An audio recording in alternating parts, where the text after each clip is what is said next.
and the notification just went out, and that usually means that we are live. So, what's up, people? Sorry for being tardy. Uh-oh. Get rid of that. Sorry for being tardy, but y'all know how it is with tech difficulties and things like that. Had to get it worked out, but we got it worked out, and we can begin. So as you can see here, I am joined by the lovely Shannon Vlogs. Hello, Shannon. Hello. How's your day been? I slept until 1 and then I went to Barnes & Noble. Slept until 1, then went to Barnes & Noble. Sounds Yep. like quite a day. And what did you do at Barnes & Noble? I looked around for books and had some tea. It was a very, my day is just so glamorous. How about you? What'd you do? What'd you get up to? Well, you know, I had to participate in some adulting activity vis-a-vis laundry. But I did put out a video today, so if you all haven't watched that, you should go check out the main channel. I put out a video of my unboxing and thoughts of the Sony, so that was fun when I shot that yesterday or whatever. But yeah, but we're not here for that. We're here to talk to Shannon. I don't know, Viper. It's your anniversary too. I feel like it should be a mutual back and forth sort of thing. I came up with questions and everything. Man, actually, yeah, I know. I wanted to prepare. I wanted to be like ready to actually talk to people about our YouTube journeys. I mean, it's only been a year. Only been a year, yeah. But I feel like I've learned a lot. So why don't you talk about that? What talk about some of the things that you learned along the way in your first year on YouTube. Okay, so before I started at YouTube, I actually spent probably a few months just following Nick Nimmin and a few other YouTubers like Tim Schmoyer, Daryl Eves, and Roberto Blake on, and I'm sure there's a bunch more actually, on just how to YouTube and learning like how I want to structure my videos and how I want to improve like my lighting. For example, I have like a ring light over here and then I have a box light over here. That's not something I ever would have thought of, you know, before starting YouTube. So, or before even researching YouTube. So I at first got that and I was like, hey, what kind of camera do I need? What tools do I want to have to make the viewing audience's experience of me as, you know, as comfortable as possible? And I think audio is really important. Like right now, honestly, I don't have like any type of fancy live stream setup. This is just my MacBook Pro. So you're not hearing probably, yeah, you're not probably hearing like the best or whatever, but I mean, it's pretty good from, you know. Well, you're not on potato audio. Your audio is a lot better than potato audio. So I think you're doing pretty well. Okay, good. That's good. That's good to hear because I know this isn't the best setup. But when I film my videos, I'm using, you know, I've got my Rode mic here. I've got my Canon 80D, which is perfect. It's a great consumer model camera. It's not crazy expensive. So before I even started YouTube, I did all this research on what I wanted my video, the experience, the viewing experience of my video to be like. And then once I started doing YouTube, and I kind of realized, you know, you have to think about what you want to do, what types of videos you want to create, but you also have to think about what types of videos your audience responds to, right? Like I love talking about beauty. I love talking about beauty products. I love doing unboxing videos. I know that my audience is not super crazy about any of those videos. The videos that do best are my story time videos or videos where I'm literally just talking at the camera, which I don't know why that does really well, but apparently people just want to hear me like talk at the camera about stuff that's happened to me in my life. So also there's a lot of cringe and cringe is fairly popular these days. So if you haven't been watching any of those Reddit channel videos, have you seen those? I have not, no. Video? Oh my God, there's something I have to show you later. But I've learned since starting YouTube the type of content that my audience prefers, the type of content that I like to do, and what I'm trying to do is figure out how I can make both of us happy. So that's Yeah. It's always a delicate balance on YouTube, trying to make the viewer happy and keep your sanity at the same time. So you definitely bring up a good point with that. So I guess the next question would be, why did you start making YouTube videos? I felt like it was the next step. I had been blogging for 5 years. I love my blog. It's my little baby, but there's so much that you can't express on a blog that you are able to express in video. So for example, like I have a bunch of Lululemon collection videos, and I can't really do that on my blog effectively. I can't really be like, oh, this is the piece of this skirt and this is why I like it. Like, it just doesn't translate well on a blog. And you don't have that emotion or that emotional connection with your readers. People find what I do useful. You know, I have people reach out to me all the time about authentication.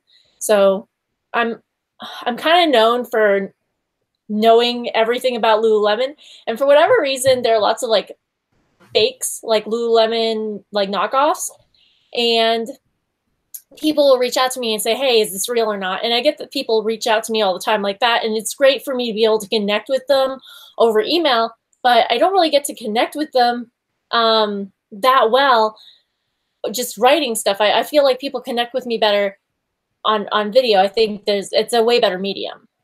I completely agree. I think that's why YouTube is where it is today, because people can intimately connect with their favorite YouTubers. A lot of times, if people are doing vlog style videos, you are getting into their personal lives. Like if you follow a Cody Warner or even an I Just Thing, they're vlogging. You are getting a close up into their personal lives. You're having access that you normally wouldn't have into everyday people per se. I think it's a lot different than like trying to follow around like a Will Smith or The Rock or somebody like that. Those are lifestyles that most people will never attain, but a Cody or I Just Thing, those are everyday people, and YouTube gives you the chance to get a glimpse into their lives, and it's a lot more relatable to what the average everyday person might be going through or the experiences that they may have, because these YouTubers are so much more relatable to the everyday person, whereas A-list celebrities aren't really that relatable. Mm-hmm. So yeah, I can definitely understand why you say your sit down talking videos probably do well as opposed to the other ones. And what I love about Cody and I Justine is kind of what I just feel like they give really great information. Like when they're telling you something, the information that they're giving you is really good, but you're also kind of getting them to see. They're also kind of doing it in an environment that is relatable to me or you. Absolutely. So you said you had questions, because if you let me go, I can go all night. So I do. What's on your mind? Well, I wrote them down, Viper. Ooh, you wrote them down. Oh, she's fancy. I did.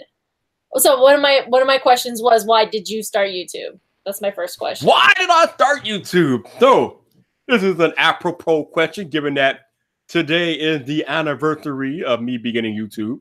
Happy anniversary, Viper. Thank you, Shannon. Same to you. So if you all not aware, you probably are by now, but I started YouTube 1 year ago tonight. And I basically started YouTube because it was suggested to me like for a long time on Facebook that I should start a tech channel, because I was always helping out people making like tech purchases and people troubleshooting their tech issues and things like that. And these are things I was doing on Facebook per se for a long time, and people came to know me as the tech guy. So it was suggested that I started a YouTube channel. Like it was suggested years ago, but I just didn't follow up on it until last year. I figured the field was so saturated that what would me coming on here do? But luckily, I said the hell with it, and I started my channel, and oh my God. Yeah, so here we are. Okay, so what was your first video about? This is easy because I just did my recap video. So the very first video that I did on YouTube was the iPhone 10X, 2 months in. That was like I said, I started on January 1st. The iPhone 10 was released in November, so I had it for 2 months. So my very first YouTube video was talking about the iPhone 10 after 2 months. So that was the very first. I basically took you all on a quick video about my experiences, the things that I liked, didn't like, and basically how I was living day to day with the phone for the 2 months that I had it at that point. What phone are you using now? Now I have the iPhone 10s Max, which is my main go-to everyday phone. I also have the Galaxy Note 9 as well. What are some things you wish you would have known prior to starting YouTube? Wow. Things I wish I would have known prior to starting YouTube. That crazy algorithm. Yeah, I don't think you really get a grasp of the algorithm until you really start YouTube. Hell, we got a bunch of creators out there today that still don't have an idea that the algorithm is even a thing and that you kind of have to work around it and with it and whatnot. I mean, I don't know. I don't know. It's funny because before I started doing videos, I've been an avid YouTube watcher for probably 10 years. So I've been watching YouTube a long time before I ever put up my first video. So I had an idea, but I didn't really know everything that went on in the back end, like titles, tags, description, everything that goes into it. That stuff I didn't know. I had to learn that on the job, more or less. So there's just a bunch of different avenues that I wasn't really hip to before I became a creator.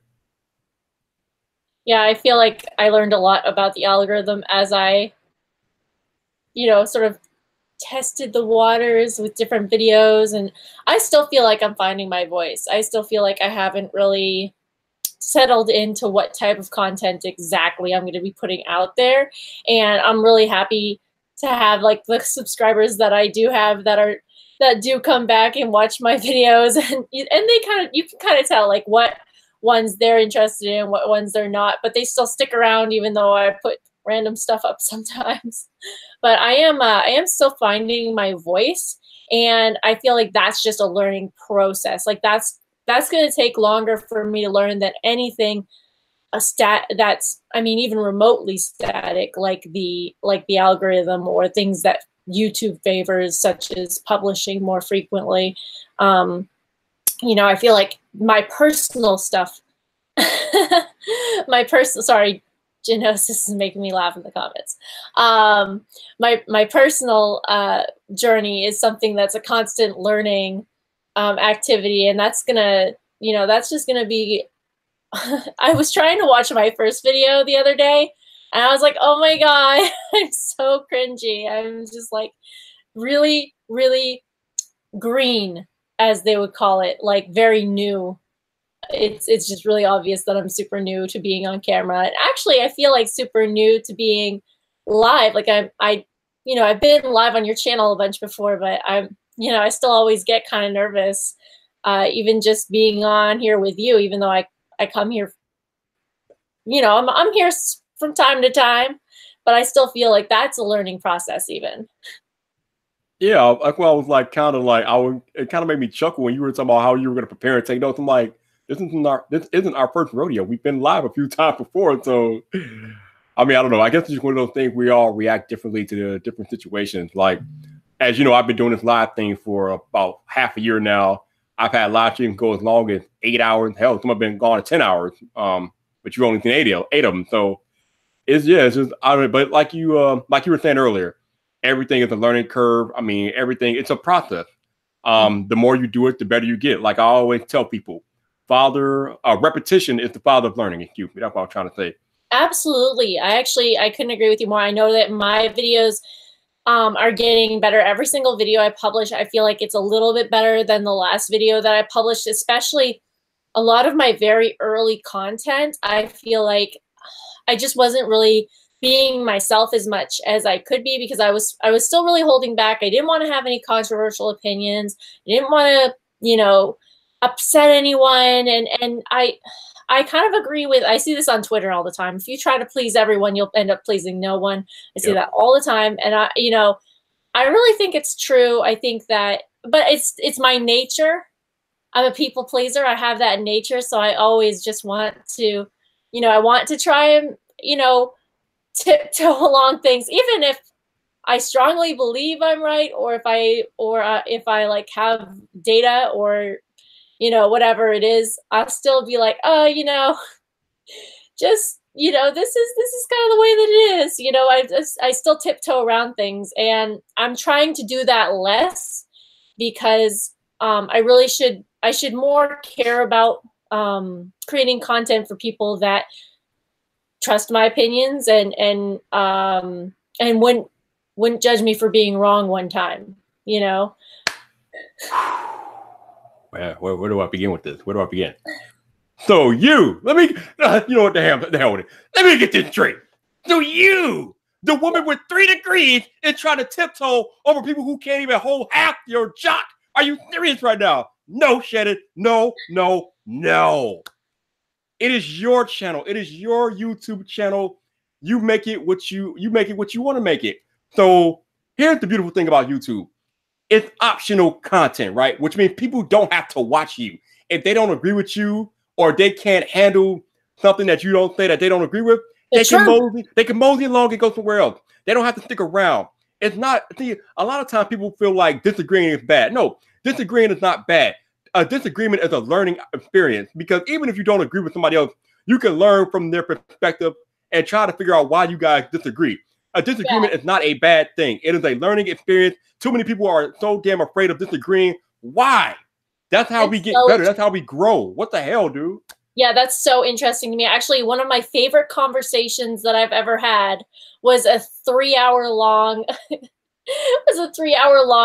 disagreement with the gentleman about his political views. He thought that we did not need a government and that everybody should live in anarchy. Like, he genuinely believed this. And I was on the side of no, government is necessary for things such as defense and allocation of certain services. And we had a very intelligent but heated discussion for 3 hours. And it was the most interesting conversation I've had in a while. And he was like not nice to me. Like, he was like, he called me a terrible person. And it was still the most engaging conversation I've had in a while, because for the most part he was, you know, respectful, and he really knew how to back his ideas up. He'd obviously been very well read on the subject, so it was pretty interesting. And I did that very thing that you just said. I did try to figure out why it was that we disagreed so strongly with each other, and I kind of realized, like, well, he'd had some issues with the government that he felt had held him back in his life. So it was really quite an interesting conversation. I was happy that at least I got, you know, at least I had some different ideas. You know, I don't like I don't like people to just tell me how great I am. I want somebody to say, like, oh, well, you could improve this or what, you know. It's, anyway, that was a really interesting conversation. This is interesting because I'm not about to get too much into politics and government and all that crap, because that's just not my area of expertise. But when President Obama was elected president, he didn't surround himself with yes men. He surrounded himself with a diverse group of people who agreed and disagreed with his views in politics. And that made him a much better president for it, because at the time, I'm sure, where he did come against people who didn't agree with him, he learned the reasons that they didn't agree, and he probably incorporated those disagreements into policies and decisions that he made later on in his presidency. So it's nice to be surrounded by people who have varying viewpoints, who have different viewpoints than your own, because that's how you learn and that's how you grow and get better. So disagreement is not bad at all. Absolutely. I want to get into the chat for a second, because there's some interesting things going on over here. So hello, Genosis, Rockford Tech. Hello, Life of Tech. Hello to, I'm going to say this wrong, Septian Patterson. Let me know if I said that right. And Sam Jones, hello. I just wanted to address this. My theory is that the average woman will have more potential on YouTube than the average guy. I think Savage Scientist is on something, for the sole fact that there are actually, in my opinion, fewer female creators. That's my observation or my opinion. Even when we went to Vid Summit there were not as many female creators as male creators. That may have something to do with the fact that it was primarily a tech There was a very many tech YouTubers over there, so I'm not sure if that's just skewed my perception. But I would love to see the statistics of the ratio of female to male creators. So I would agree with Savage Scientist, but only because I feel like the number of female creators is underrepresented. Well, I'm gonna have to go with the other end. Um, actually, I have data to back this up. Come per se, but actually, no. I think the average male will be more successful on YouTube than the average woman because YouTube is a male-dominated platform. I mean, and then we just saw that list of the highest paid YouTube creators, and there were no females on there. So not only did I go ahead. No, I see what you're saying. If I was thinking just ease of gaining subscribers, perhaps, not necessarily payment. However, you make a good point. Like, how would a female creator want to pursue that? Knowing, I mean, then again, creation is really an art form, and I'm going to want to pursue art regardless of whether or not I get paid for it or how much I get. Like when I started my blog, I thought I'm just writing. I'm not here to ever make any money. I do make like a little bit of money off my blog though. And I'm like, all right, that's cool. I didn't know you can make money doing this. But same with YouTube. I just don't ever anticipate that I'll make money.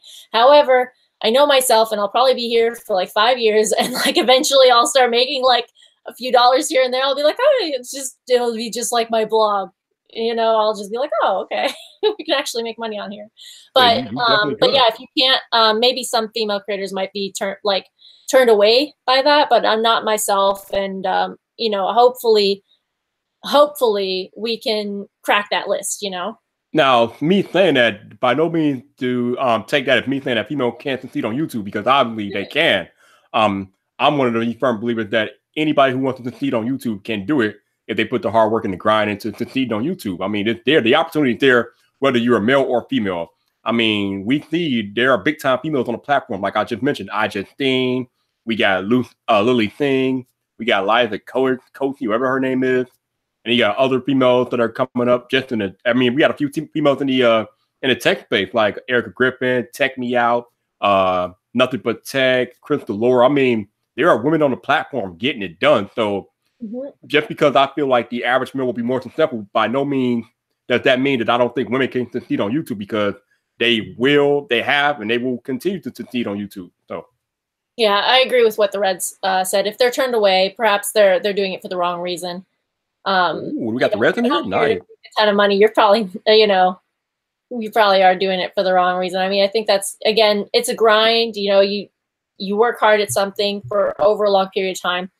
Chances are you'll be successful, but it's about maintaining that, Yeah, a lot of times to continue that success, sometimes you have to change what you're doing. I mean, you can't be successful doing the same thing year in and year out, because then you get stale and you lose relevance. So Genosis says he was referring to something we were talking about earlier, and he says, who wouldn't trust a person with 3 or more degrees? I'll be honest with you, Genosis. I don't think my education is an indication of my intelligence, and I don't think that anyone who has or has not gone to college is less or more smart than me. So in terms of like assigning a value to that, really, it's just a ticket to a job interview to me. So also I did enjoy. I love to learn. I know. I'm sorry. That's just my feelings about it. No, I love it. Oh my God, I love it. That was a good answer. Oh, that was a good answer. Oh my God. It's so important to me that people don't feel like they need to spend all this money. Oh, now you know that's something special y'all should get. She has 3 degrees, and she just told you all that she didn't feel like going to college was a necessity. I mean, damn, if that's not an indictment on college as it's currently constructed, I don't know what is. It's not necessary. I mean, it's currently necessary to an extent. So let's say you happen to be really good at programming, like a few programming languages. Do not go to college. Set yourself up a GitHub account. Volunteer on some projects. Show what you can do, and somebody will hire you. Yeah. But if you want a job in anything professional, as like doctor, dentist, lawyer, of course you want to go to college for that. Anything, and currently the way that the job market's set up with the limited number of jobs and the high number of college graduates or the high number of applicants, a college degree is something that basically HR just, if you don't have a college degree, that means you're not here, you get bumped off the list. It's really unfortunate because it's absolutely not an indication of intelligence. I did not improve in terms of my level of intelligence. Like my IQ did not go up because I went to college. None of my scores on like math or English would have gone up based on the fact that I went to college. And there's actually a study, I don't want to like 100% get into it, but they showed a less than 1% increase in math and English skills over a of people who graduated from colleges within 6 years. They showed less than a 1% increase in either math or English. So college is not making people smarter, and it's just a ticket to a job interview. Now, I highly suggest you just get through it as fast as you possibly can. Try to enjoy yourself. Like, damn. Oh, Shannon coming on here with that fire. Wow. Well, I have a video series planned about how I feel about college. I did that one video about how to get A's in college. You know, if you know somebody that's in college, it's a really good strategy. It's not, I don't tell you to work hard and, you know, like you don't necessarily have to. So it's some strategies about how I got A's in college that didn't like require me to like tell you all my study tricks or whatever. That could be another video, but it's not, you know, not necessary. Savage Scientist did ask what classes I enjoyed the most. Probably the ones that were most challenging, which were a couple of my grad level courses in political science. I really enjoyed this one called Political Statistics. Sorry. I know, I just talk so fast. Go, girl, you go. Wait a minute. You said grad level. Does that mean you have a master's degree? No, I don't have a master's degree. I was able to apply for to take graduate level classes as an undergraduate student and as my electives and apply them towards my degree. What? Wait a minute. Hold up. Let me make sure I understand what I just heard. So you basically just told me that as an undergraduate, you qualified to take graduate level classes. You know, as long as I paid the money and like, because it's more expensive. Or who the hell am I talking to tonight? Who is this?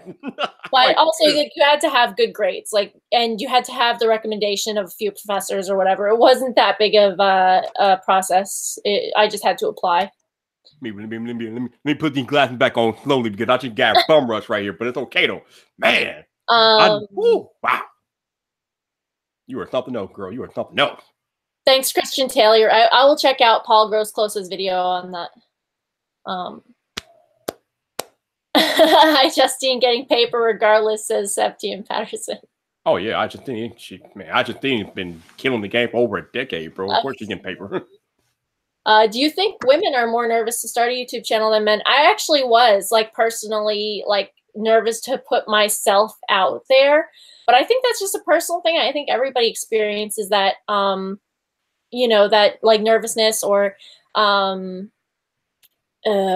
insecurity, you know, like people always want people to like them. Like, I want y'all to like me. I want the people that view my videos to enjoy me. And if you put yourself out there, you know, it can be intimidating at times. And I don't know if that's more of a woman thing than a man thing. I think everybody, you know, has something that, you know, they're a little bit, oh, well, I have like a, you know, a pimple over here and like I talk kind of funny or whatever, or my accent or whatever, you know, they have something that they're nervous about that they're a little bit scared to put out there. And I think that's a universal trait. I would have to agree. I think we all have insecurities, especially as it relates to being on video. For the longest time, and I mean years, I hated how my voice sounded on video and in recordings. I hated it. It was just so the struggle is real, man. Like, people that put themselves out there on video and do it frequently, they probably overcome a lot to be on YouTube and put themselves out there in such a public domain to be ridiculed and judged. Because as I tell you all every time I come on these live streams, anybody that has a YouTube channel has haters. We all have haters. We all have detractors. somebody's gonna find something negative to say about you. You could be the nicest, well-meaning YouTuber out there, and it doesn't matter. They don't care. They're gonna find some way to try to tear you down. So you have to like have a thick skin. You have to just be ready for the negativity that's gonna come your way because people are pretty brave behind a keyboard. Yeah, and I've never met somebody who was hating on me that was doing better in life than me. Oh, that's my new favorite line. Oh, I love it. Because I don't leave hate on other people's videos, even if I strongly disagree with something that they've said, or if it's, you know, one of the ists or one of the icks, like homophobic or, you know, something like that. You know, even if it's something I strongly disagree with, and I don't leave hate on their videos because, first of all, I know just not that type of person. I have better things to do with my time. I just will click off the video and not watch their content. You know, you vote with your feet. You vote with your time. You know, if you don't like something or somebody, just, you know, don't, if you don't like me, don't watch me. You know, that's, everyone leaves now. Everybody just clicks off. Oh, I didn't realize I had a choice. I have to leave now. Oh, Tech Red got joked, man. Tech. I can read that. Oh, yeah. Oh, he quote Notch. You can hate me now. Seriously. I mean, these haters out here, these haters are everywhere, man. These keyboard warriors, they are so fierce behind the keyboard. Oh yeah, and then you go over to their house and what they got? When you go over to their house, they be like, "Can I serve you tea?"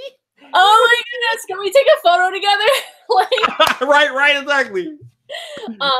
But yeah, no, and I don't know what it is that compels them. You know, do they really think that they're going to affect your day? Or I think it's an attention thing. I really do. I think that the reason I don't get a ton of hate is actually just because I'm not big enough. Like, I don't, you know, I get one or two remarks here or there from people who clearly didn't watch the videos for the most part. No.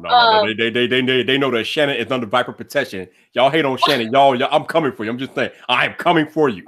You don't want that smoke. I promise you. But leave her alone. I'll put them under advisement. I'll put a little disclaimer before my video. Seriously, don't do it. But no, I think it's an attention thing, and they like to see.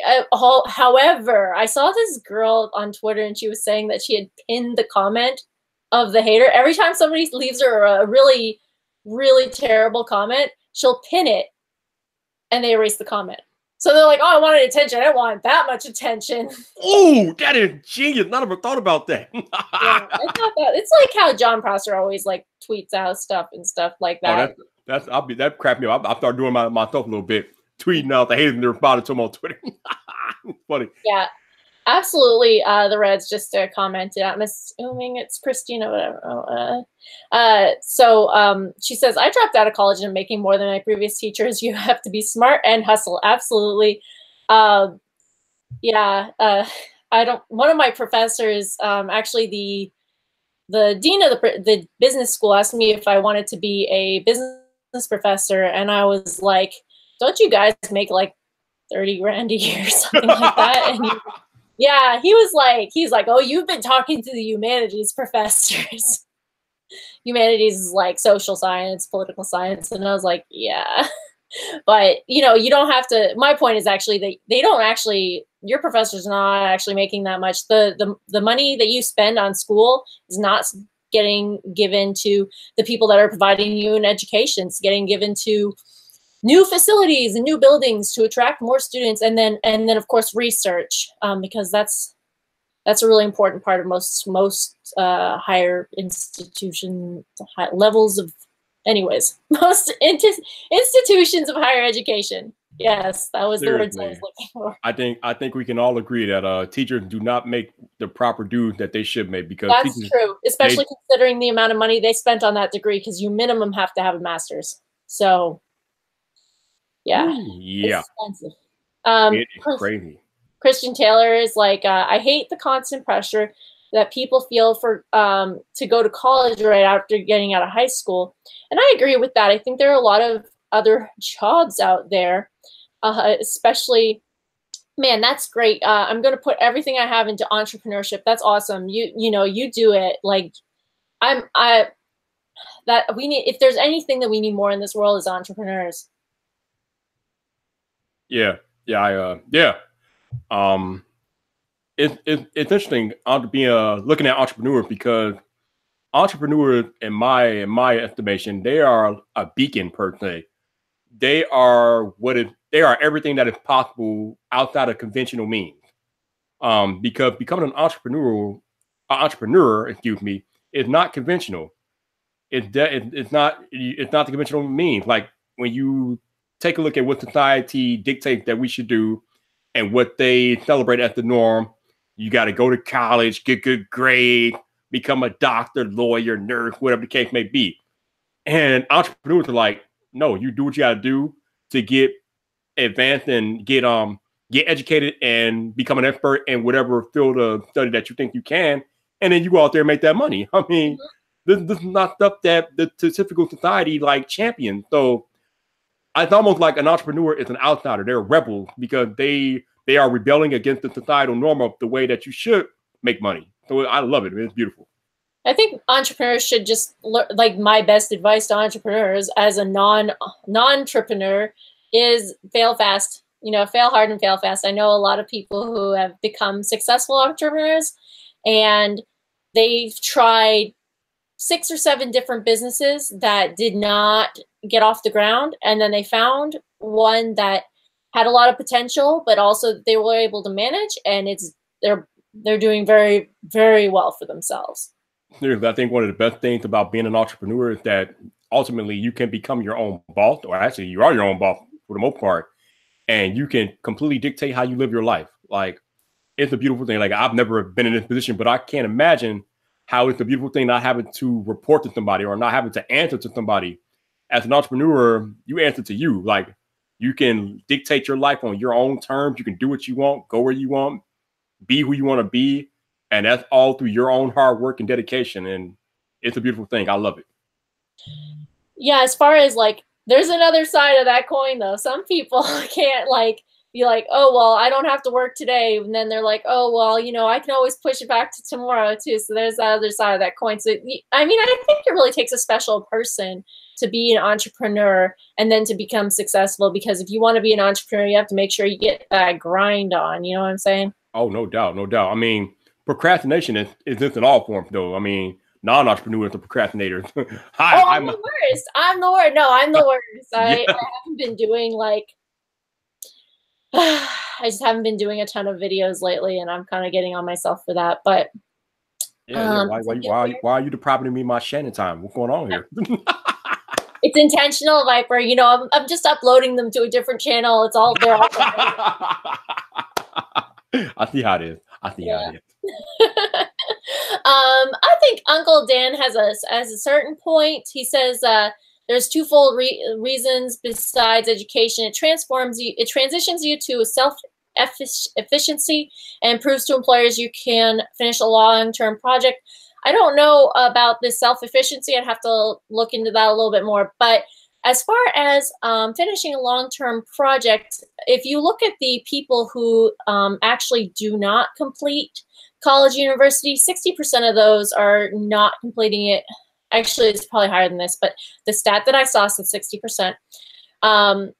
Said it was for financial reasons. So when most of the people who are leaving the institution are doing so not because they can't hack it, not because they don't have the work ethic or the intellectual capacity to complete the work, but are leaving for financial reasons, that's when I think that it's becoming a societal issue. And it doesn't prove whether or not, it certainly doesn't prove whether or not the person could have finished it if they leave for financial reasons.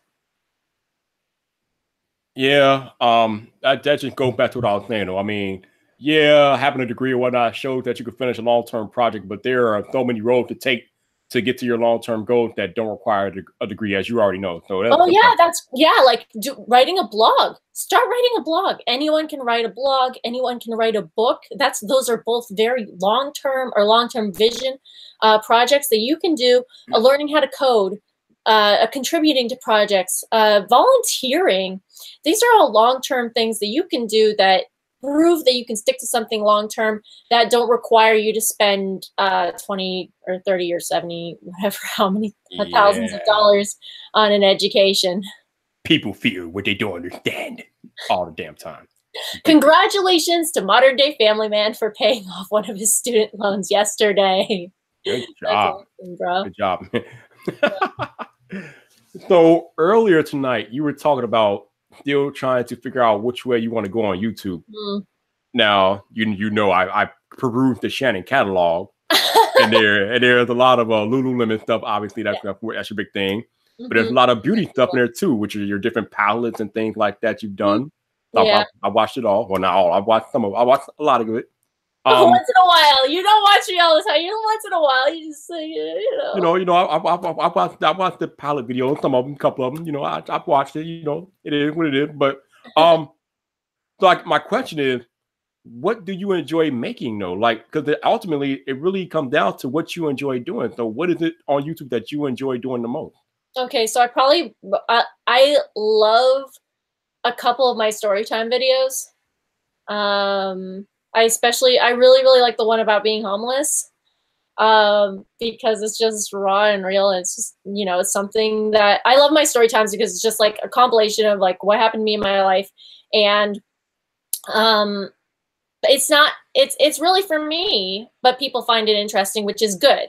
But it's really is for me. Like, I'm kind of, you know, this is sort of like develop a, how do I say it? Like a compilation of memories or something like that. Like, even though they're like not great memories, there's still like there's still my life, you know, it's still my experiences. And that's important to me because all of my experiences have added up to create the person that I am today. So I regret nothing, you know, nothing, but like, you know, a lot of it was out of my control too, but even the stuff that was in my control that are just kind of crazy stuff that happened to me, I still really don't have a ton of regrets. So I really like to remember those things, and doing these story times, I think, is something that I'm probably going to appreciate when I'm super old. I actually do think I will appreciate them.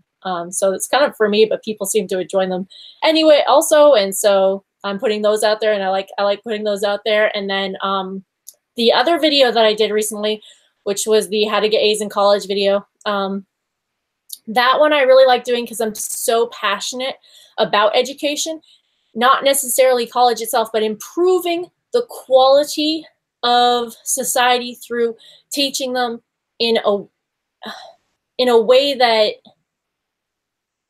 is specific to them. Not everyone learns in the same way, and I want everyone to get the education that they deserve. And it doesn't have to cost $80,000. So I'm probably, my next video is probably going to be something, or my next video on that, in that vein, it's probably going to be, should I go to college? Interesting, because I'm listening to the responses and I'm processing everything, and I immediately thought to myself, you are the female Roberto Blick, basically.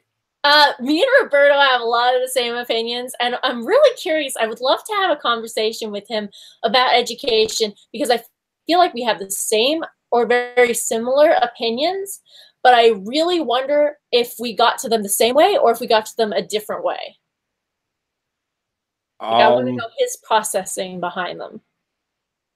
Because my processing is basically, when I was younger, my parents did not encourage me to go to college. They wanted me to work at Walmart because it's a steady paycheck. And you have to understand, like, when you live in poverty and you're living paycheck to paycheck, you have to understand that people who are impoverished, which my family is or was, or however you want to look at it, they rely on that paycheck. Having a steady paycheck is more important than having a well-paying job, like, that's maybe not as stable. So they thought, you know what, just go work at Walmart. It's a steady paycheck. It's a good job, you know? And I'm like, no. So I tried to pay my way through college. The first time I got a associate's, and then I didn't go back to college, and I didn't get a job out of that. I just wasn't, my interview skills weren't very good, and I didn't have any connections in the city where I was, which really would have helped. And then I went to college again later on, in my mid-20s, And I did all the college, and I finished my business degree. I explored other things that I was really interested in, and I got all this education. And then I realized that that's not really what I wanted to get. I don't know. Like, I just feel like I always thought I would go to college. And then once I went, I was like, it wasn't exactly what I wanted. Like, I really felt like I was not challenged enough. I really felt like, except for in a few classes, and I just felt like I just didn't get everything out of the experience that I wanted to. And I think there's a lot of people that can just skip it altogether. And perhaps I could have been one of those people. I'm not sure. So again, because I listen well and process things kind of quick, you and Roberto got to your destination kind of differently, but you guys do share a lot of similarity. So I can't speak for him, and I don't want to speak for him because I couldn't anyway if I tried. But I think you guys definitely should have a conversation because you are going to find out that you have a lot in common. Oh, well, I mean, I would love to find out how he came up to his opinions. That's just kind of because I really feel like we have a lot of the same opinions on college. Anytime I hear him say something, I'm like, I'm just sitting back here, like, he'll be live on your show, and like there'll be like all 8 of us, and I'll just be sitting back here like, like, yeah, why you be spectating? You need to speak up and like say something. I hate interrupting him, man. He speaks so fast that I feel like if I even interrupted him for a second, I would just ruin the whole flow, and people would be like, "That girl interrupted."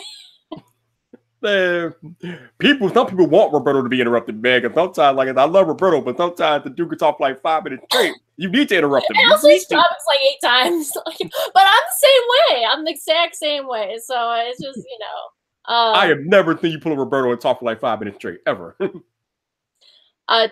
Tech for your needs. Thank you, girl. You're so sweet.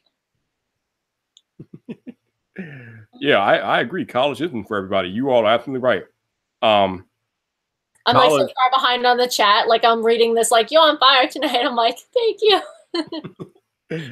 It's all good though. It's all good. But yeah, I agree with everybody. What people are saying in the chat. College isn't for everybody. Like, I think especially with the advent of the internet and the way the internet is today, you can get so much information online without ever stepping foot into college. Like if like the cool thing is that a lot more young people today know what they want to do. And a lot of these young people that already know what they want to do can definitely circumvent college. Hell, they can circumvent college just by using YouTube alone. But even outside of YouTube, you got libraries and you got books and things like that. I mean, in today's age, everything is like at our fingertips because of the way the digital technology is set up.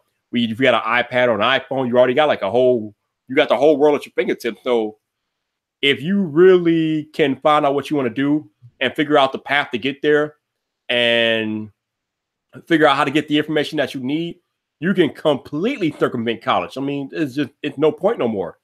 You don't like you always say, Shannon, why go to college and get into like $50,000-$60,000 worth of debt, acquiring information that's probably not going to do you any good when you can go out here on a YouTube or buy a book or do something or do a search on something, Google search something, and you can get the information quick, fast, in a hurry and have a lot more money in your pocket at the end of it. I'll be honest, like back when I was like just coming out of high school, I couldn't, I really was completely broken. I couldn't afford to go to college, not even like one class or something. And I honestly did not, this is how clueless I was. I didn't know that college loans existed. That's how completely clueless I was. I had no idea. Wow, you were living a blessed life. So I used to buy college textbooks and read them for fun, like to learn, so I could learn about, like I would go to the university's bookstore and buy college textbooks and read them. So I could learn the things that I was interested in. And anybody can do that. Really? Anybody? Yeah, exactly. Anybody can do that. You can buy a textbook if you want to. You go out there. Like, I could spend $200 on a textbook. Like, I wasn't completely broke, but I couldn't spend like $7 grand on a class. I mean, you could rent textbooks too. They got a website and company. You can go to Chegg. When I was going to a community college, I ran a textbook from Chegg, man. Chegg is legit. I did that when I went to college the second time. They didn't have that. Didn't have that like a decade ago. Right. No. It's a fairly recent thing, but it definitely works to save money, no doubt. I'm super behind on the comments. So hello, Shelly saves the day. Hey, how are you? I mean, y'all got to excuse me. Normally I'll be checking y'all in the comments, but when I got Shannon Vlogs in my face, I'm not looking at y'all. I ain't even mad. Y'all got to understand, but it's okay though. Y'all got to deal with it today. Oh, Savage Scientist, I don't know how to code. I actually did look into it though. When I first graduated from college, I was so terrified that I wasn't going to get a job. I was legitimately like, what if I don't get a job? Like, this is my second time graduating. What if I don't get one? I got a job like in a month, but I actually started learning how to code on Code Academy. Yep. That, or maybe Treehouse. One of those. But no, I don't know how to code current. Like, not very much. So when you were on Code Academy, what were you? What coding were you getting into? Oh, just basic stuff, like basic website building, like just like boxes and like paragraphs and stuff, like the very basics. I only did it for like a few weeks, like while I was looking for work. But then once I found a job, I was like, oh, I will be able to be employed. This is a good. Yeah, but that's just another thing. Like, especially if you want to get into coding, you really don't need to go to college for coding. I mean, you got Code Academy out there. You got other places that you can go to figure out how to code. The internet completely has changed the world, man. You can pretty much be and do whatever you want because the internet gives you access to so many tools and resources that it's not even funny. Tech Rant, you should do a video about working at Walmart. Those videos are pretty popular. The like why you shouldn't work at or why I quit my job at videos, those are pretty popular. So if you want to do a video on that, I would watch it, you know. So I'm kind of curious, Miss Shannon. I know you kind of enjoy doing the beauty videos, but do you see yourself continuing to do those, or do you see yourself shifting away from beauty at some point?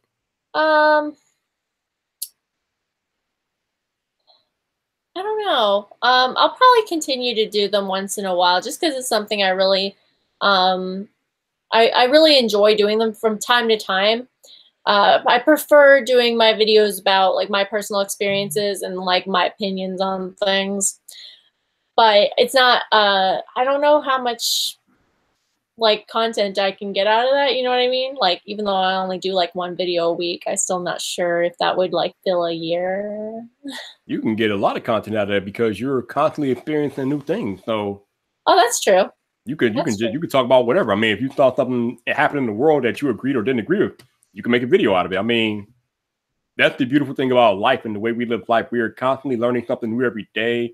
We're having new experiences all the time. So, I mean, you got content for your lifetime if that's what you want to do. That's true. I didn't think about it like that. See, Viper, though, I'm not sure if I can get a lot out of like if I sleep until 1 every day, though. So here's the thing. You could tell us, you could like explain the position in the bed that you slept and what angle of whatever it is that got you the most optimum sleep. You can do. Yeah, I'm gonna do some experimentation. Yeah, you could talk about the trigonometry of sleep. Absolutely.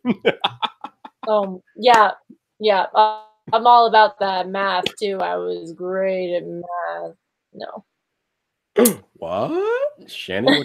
What? Oh, man. No, I'm not great at like anything that has an imaginary number in it. I'm oh, that was such a good answer. Anything that has an imaginary number. Oh God, this is too good. This is too good. Okay, I'm gonna say this wrong. C. Baskauskas. Roberto has talked for 13 minutes straight before on a Viper live stream. I timed it. I believe you. I completely believe you. Roberto Blake is the machine, man. Once he gets started, there's just no stopping him until he's done. He doesn't even come up for air. He just goes, man. But like people keep saying, like, it's not 13 minutes of nothingness. Like, it's 13 minutes of complete fire. Like, everything that comes out of his mouth is basically knowledge. Like, I don't know how it's like the dude is like, he's like the world's biggest like encyclopedia, man. He can just go. It's crazy. He's very plugged in. and he's very well connected. He know, like, he'll hear something before it happens, basically. And the other reason I try to really key into the things that he's saying on your lives is because there's a lot of stuff he says on your lives that he'll say in a video, but he won't go as far with it, and he'll take it just that little bit further, and it really helps me understand like what he was saying in his video before. Or he'll like say something where it's like, kind of should I have said that, you know? Yeah, I was gonna say there's probably some things that he say on my live stream that you will never hear in a Roberto Blake video. Yeah. Yes, it was HTML. That's what it was. Ah, okay. Tech for Your Needs called it. I was just starting out. So Miss Shannon, we just completed 2018. Actually, we both just completed our very first year on YouTube. So I haven't had a chance to ask you this. I've asked everybody else, but not you. What is your favorite thing that happened YouTube related in 2018? Oh, my favorite thing. Like my first instinct is just going live with you. That's like super fun. But I really loved Vid Summit, obviously. Like that was my favorite event. I also really enjoyed spending time in Dallas at Video Marketing World. That was a lot of fun. I really loved that event because it was even more intimate. Like I felt like Vid Summit was pretty intimate. There was like a lot of opportunity to get to know people on an individual basis. But even like Video Marketing World was even more intimate, which was a lot of fun. I spent a lot of time with Marcus. You met Marcus? I did. Yeah, so I spent a lot of time with him at Video Marketing World, and I felt like I didn't spend any time with him. I got to spend like some time with him, but like at Vid Summit, I was just trying to take it all in and meet as many people as I could and try to have like meaningful conversations with as many people as I could. And yeah, those were probably my favorite things. I mean, that's YouTube related, right? I mean, yeah, it certainly wasn't Rewind. Yeah, no, that's YouTube related. All right, so let's get more granular. What's the best thing, or what's your favorite thing that happened as far as content that you put out? Again, it's either that first video, that homelessness video that I made, or the video about how to get A's in colleges, because I think the information's really good in that video. Yeah, that video was fire. Like, thank you. Those are things that I didn't even, some of the stuff I kind of knew, and then some of the stuff in that video I didn't even think about. So I'm like, oh, yeah, hey. Yeah. I think I'm gonna send it to my cousins, like, and I don't really send them my stuff, so. Nice. Shannon getting it done in 2018. I mean, I'm not surprised, right? I'm not surprised that I'm still here. Obviously, I tend to stick to things that I start. Like I've been blogging forever, and I tend to complete the things that I decide to start. But I'm surprised that I'm at where I'm at. Like maybe it was like, I guess I'll get like 100 subscribers this year, you know, and you know, I'm like at 4, which I'm pretty happy with that, and I'm pretty surprised. So for those of you all who are in the chat, and those of you all are gonna go back and watch the replay, the link to Shannon's channel is in the description, so you know what to do. I'm just saying, it's there for you. So that is what that is. Thanks, Viper. What about you? What's your favorite thing that you put out? Oh, my favorite thing that I put out. Oh, what was my favorite thing that I put out? Oh, man. Oh my God. My favorite video I put out in 2018. God, I put out so many of them. Is Jesus. Oh my God. I got now I got to go back and like shuffle through 200 videos to figure out which one is my favorite.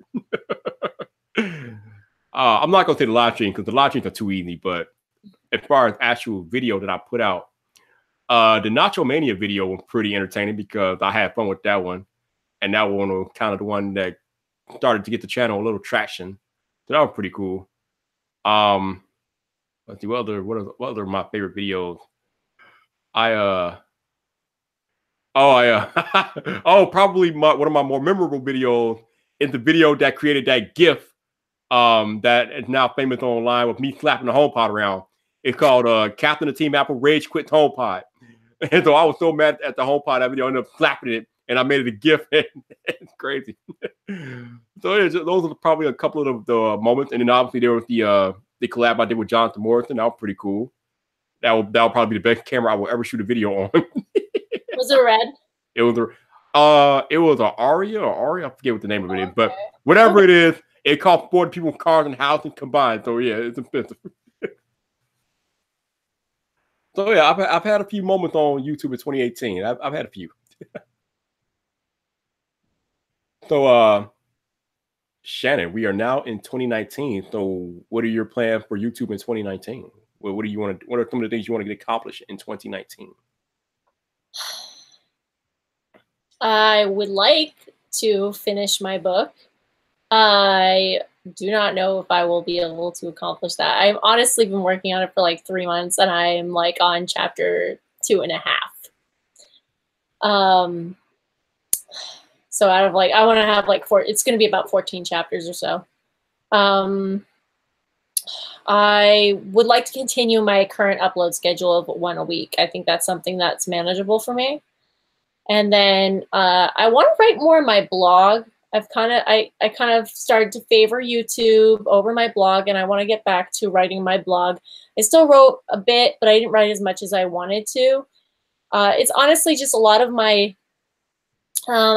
posts that get the most traffic are posts from like 3 or 4 years ago. So I'm kind of like, that's where I'm pulling most of my traffic in from anyways. And so I'm not, it's just not a focus for me to continue to write. And when I do write about stuff on my blog, it's usually like current events in the Lululemon sphere. So just what are they coming out with? What do I think about it? You know, and I might actually convert that series that I read on my blog into a video series instead, and then just post the video onto my blog. So I'm thinking about doing that. Ooh, she getting fancy. Well, not really. I just think it'd be more fun for me because anytime I do something on my blog, it's a little bit more. Again, it's less personality. I don't have the opportunity to express myself in the way that I want to, even though I'm just talking about clothes. But I think you all know, like, I'm very passionate about my Lululemon, so I want to be able to express that, and I think it would come out a lot better on film. Yep. Yeah. Video is a unique thing that way. Mm-hmm. It's interesting because you can convey things in video that you don't even try to convey. I talk about body language, and it shows up through video. I don't know if a lot of people think about it, but the way you're feeling or your mood or whatever the case may be, that can show up in video, even if you try to fake it. Like, it can show up. So video is definitely an interesting medium for expressing yourself because it is very like open. It's out there. And Mm-hmm. it really does allow for interpretation to the max. Yeah, I try to watch my body language if I'm talking about something that might be controversial or something. I mean, even little things. Again, I'm too much of a people pleaser, though. I need to stop doing that. No doubt. So Shelly, I think she's thanking me for showcasing women. I mean, No, I think she's talking to Savage Scientist. oh, okay. I'm like, okay, I'm about to say, huh? Because I'm like, I mean, I don't really see it that way. I mean, I see women as creators. I mean, I don't really see it as a man-woman thing, but hey, you women know y'all always down to come join me in the live stream. I mean, hey, Absolutely. My portal is open, dude. I'm about that. I'm about that life. I'm about that life. What about your plans? Plans for 2019, Viper? Ooh, my plan for 2019, more Viper all the time. That's my plan. Basically to just try to keep growing the channel. I get channels now. Try to actually come up with an actual viable content strategy for one. That'd be good. Mm-hmm. But yeah, just continuing to build upon what I did in 2018. Trying to get more people on my live streams and things like that, and just see what happens. It's crazy because when I first started, obviously 12 months ago, I didn't really have an idea about the inner workings of YouTube. But now I've been doing it a year. I have more of an idea of how YouTube works as far as the algorithms and things like that goes, and how to tag title videos, how to reach out to different creators and do like collabs or live streams and things like that. So it's cool because now I'm going into it with a year under my belt. So it's like, okay, so this is how it's supposed to be done. All right. So it's gonna be interesting. I have no idea where the road go, but I'm excited to see what happens. And 2019, here we are. We are already here. Crazy as that sounds. You plan like a template for the content strategy, or just kind of come up with it at like you're gonna write like Tuesday, December 12th or whatever, like. Oh man, I don't know. I don't see this. This is where Roberto shines because he has like templates and stuff. I don't really do templates. I just like try to put stuff together in my brain and then try to work it out in real life to where it actually makes sense and I can execute on it.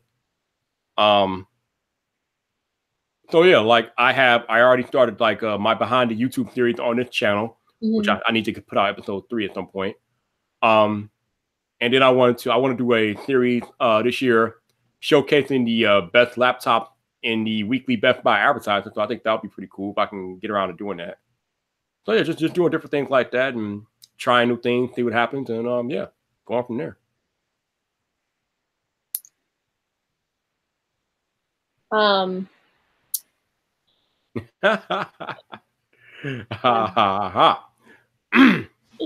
yeah, 2019 is it's been 2019 has been it's gonna be good. We're already here, first day of 2019. It's crazy that me and you've been on YouTube for about a year now, and we both had like we've had awesome experiences, met a bunch of people, had success, and I mean 2019 is here for the taking, pretty much. I'm really excited to see what we both come up with and how our channels grow and move forward, and how all of our friends grow and move forward. And you know what I mean? I'm really excited to see what everyone, how creative everyone is this year. Because last year, I think. Indeed. Oh yeah. Oh yeah. Last year was off the chain. Last year was off the chain. So Shannon, I know you had a few questions that you have written down. Did you have anything left to ask while we're here? We went through all my questions like by the first 15 minutes. So you only thought I was gonna last 15 minutes? Huh? You didn't come all the way prepared. Okay, I'll just mess with you. But yeah, I think we could stop it here. I think we've had a nice conversation for about the past hour or whatever. I would love to do this again sometime if you're up for it. That'd be cool. Oh yeah, definitely we do again sometime for sure. No doubt. No, love having you on my live streams and things like that. So that's always good. Thank you for joining me tonight, Shannon. Happy anniversary. Happy anniversary. Thanks everyone in the chat. Yeah, right. Thank you guys in the chat for tuning in tonight. Hope you guys enjoyed this one-on-one with me and Shannon. But we are going offline. So for Shannon Vlogs, and until the next time I go online, what's today? Today is Tuesday, right? Yeah, today is Tuesday. Today is Tuesday. So I'll either probably be back tomorrow or Friday. More than likely, I'll probably be back on Friday. But until Friday, this your boy Viper, the man about tech. You know where to find me. So come back for more.